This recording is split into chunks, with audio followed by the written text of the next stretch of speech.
Hello, everyone. I'm here with the amazing Brian Baumgartner. Brian, it's so good to finally actually interview you. I've always wanted to interview somebody from The Office. Oh, Of nice. course, you people probably are always start a conversation with you like it's Kevin.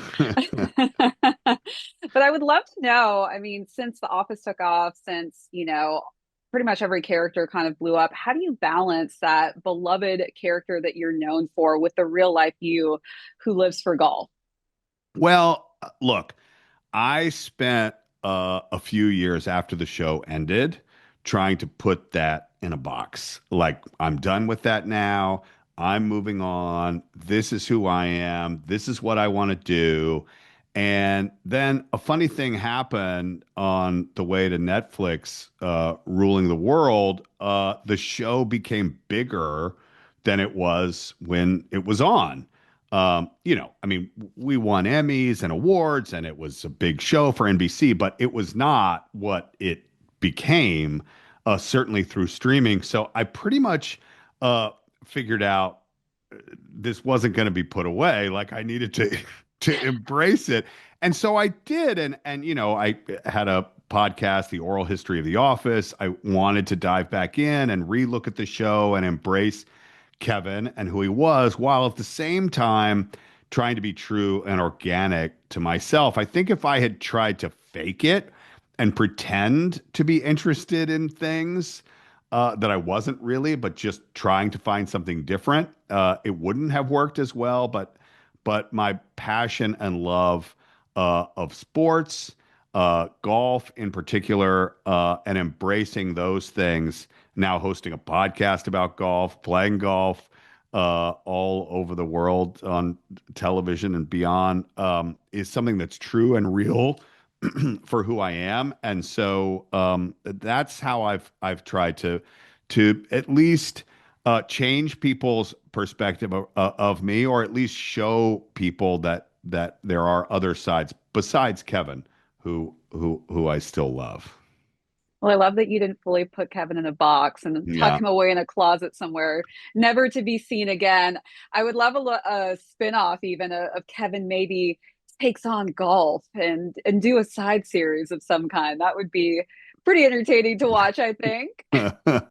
Maybe a Yeah. good pitch you could think about to the network. There you go. Kevin does play golf. We found out in an episode of the show. So who knows? Maybe that's the ticket. Maybe Right? that's it, Marissa. Maybe that's the spinoff we've been looking for. I will be expecting some residuals now from this if it Okay. does take off, of course. Just kidding. How would you describe your game right now, Brian, when it comes to challenges that you face on the course? I mean, I'm going to be honest with you. Uh, Humility is not necessarily my strongest suit, but I'm playing really well right now. So Okay.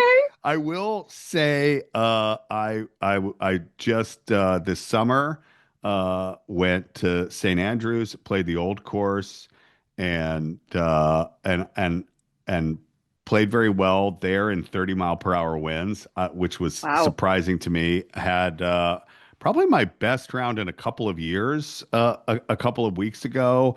That handicap index is moving way down. And then I went out last week and shot 88. So I who knows why, how it happens.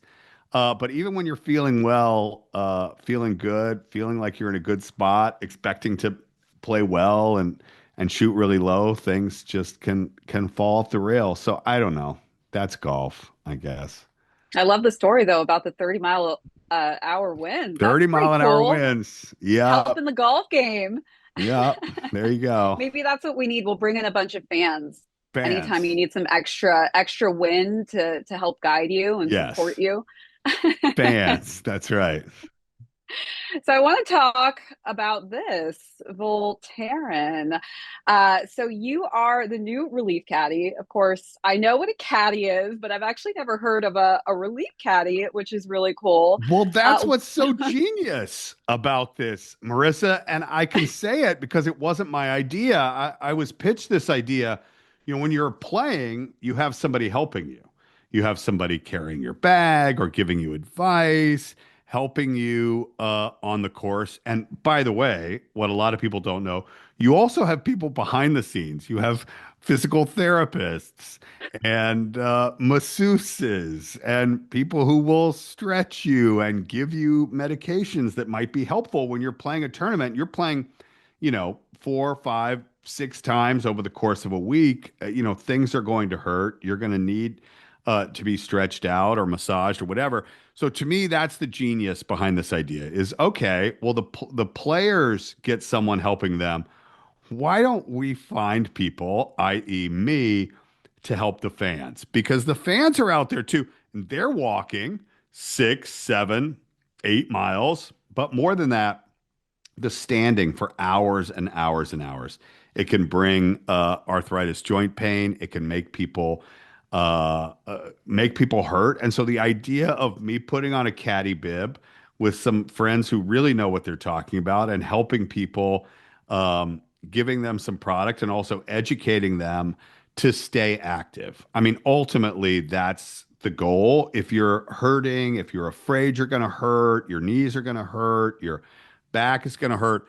Your tendency is to say no to things, and I want people to say yes and to go out there. So, to me, it's a really clever in to actually helping people and giving people a product that could help them with pain. I love that. I played volleyball in college, and my introduction to a training room, which was basically my second home, I spent an hour before practices every day doing ultrasound, doing STEM, That's right. heating, icing. I mean, the massages that are not fun massages. You hear That's me right. screaming through the gym because, my trainer's digging in on some big knot in my calf muscle. That's right.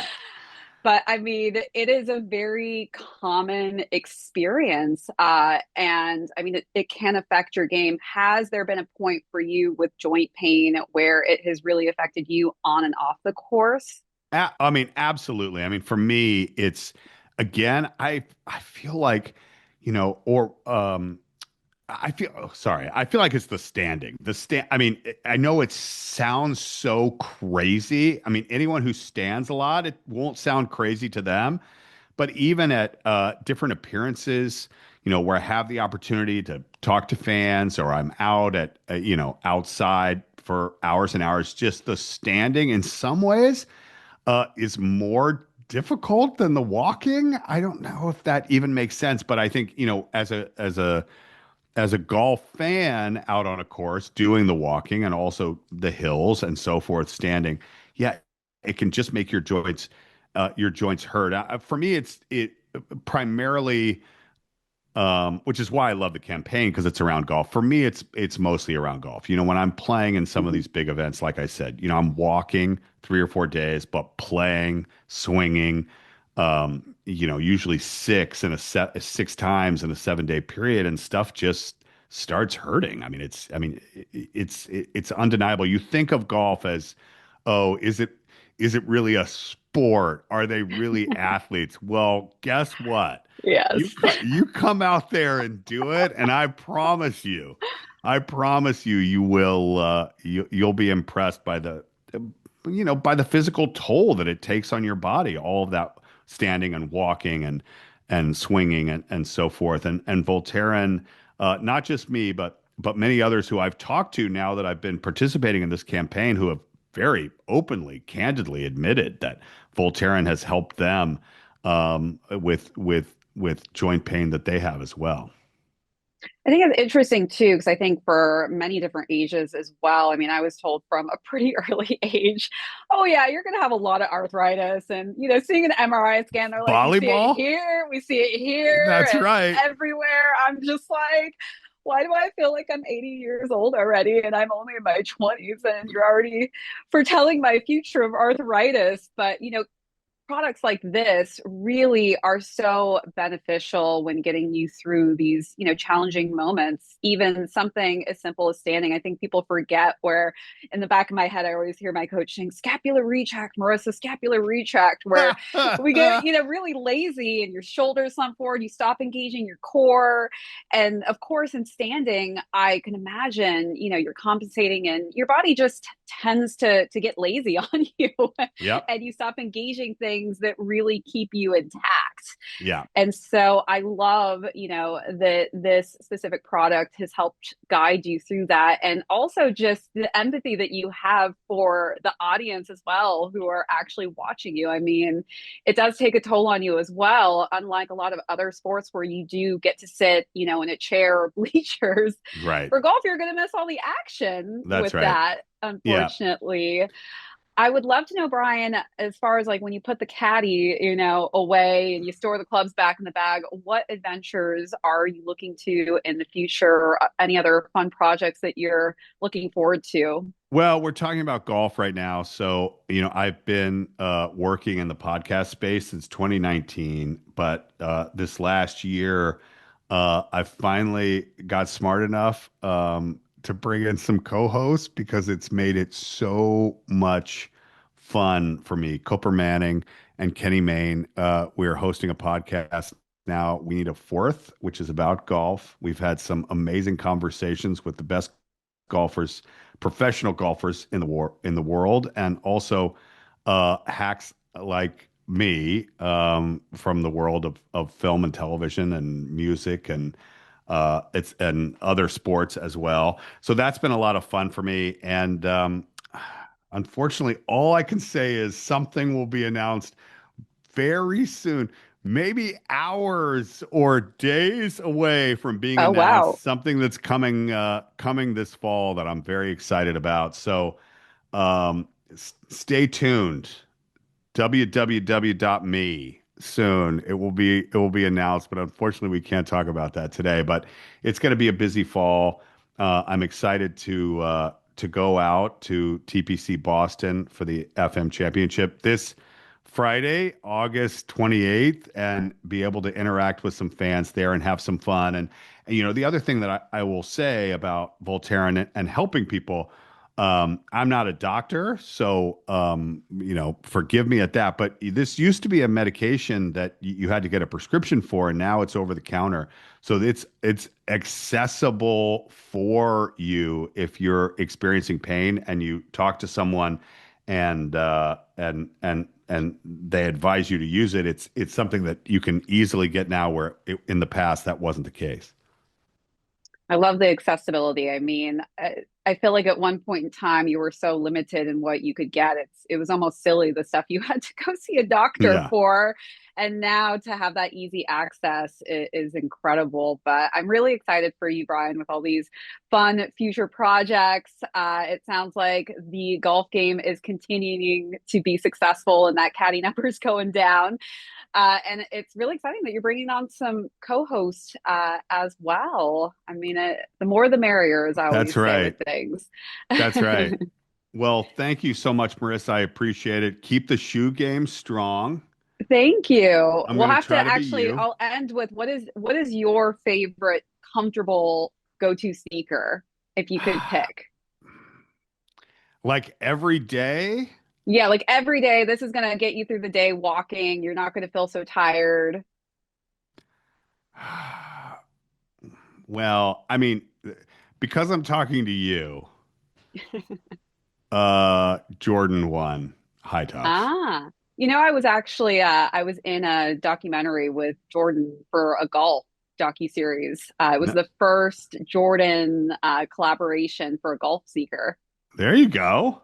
Yeah, Nice. pretty cool. Well, he and I've had the opportunity to play golf quite a few times. Oh, wow. You gotta watch your wallet when That's what I pl- hear. You're you like the 80th person that's you told me play this. I can't afford to play with you him. yeah it's yeah I can't. By the way, not many can. I can't Okay. either. Yeah. Um. But yeah. I'm more likely to be the relief caddy, essentially. Yeah. There you go. Yeah. I will caddy for you, Jordan. Okay. Well, great chatting with you, Brian, and congrats on this collaboration with Voltaren. All right. Thanks so much, Marissa. Appreciate it.